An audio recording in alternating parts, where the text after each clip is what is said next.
for you to help you get settled down on your first night. I actually worked in that office before you, finishing up my last week now, as a matter of fact. So I know it can be a bit overwhelming, but I'm here to tell you there's nothing to worry about. You'll do fine.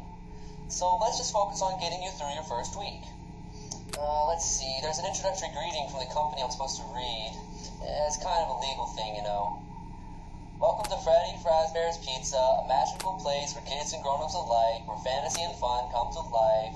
Fazbear Entertainment is not responsible for damage to property or person. Upon discovering the damage, death has occurred, a missing person report will be filed within 90 days, or as soon as property and premise has been thoroughly cleaned and bleached, and the carpets have been replaced, blah, blah, blah.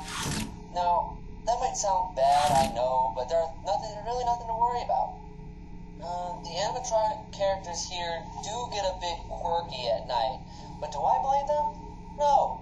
If I were forced to sing those same stupid songs for 20 years and I never got a bath, I would probably be a little bit irritable at night too. So remember, these characters hold a special place in the hearts of children, and we need to show them a little respect, right? Okay. So just be aware, the characters do tend to wander a bit. It's like some kind of free roaming mode. Something about their servos locking up, and they get turned off for too long. They used to be able to walk around during the day too, but then was this bite of 87. Yeah, it's amazing the human body can live without the frontal lobe. Well, considering your safety, the only real risk to you, as a night watchman here, if any, is that these characters, if they happen to see you after hours, probably won't recognize you as a person. They'll most likely see you as a metal endoskeleton without its costume on. Now, since that's against the rules here at Freddy Fazbear's Pizza, they'll probably try to forcefully stuff you inside of Freddy Fazbear's suit. Now, that wouldn't be so bad if the suits themselves weren't filled with crossbeams, wires, animatronic devices, especially around the facial area.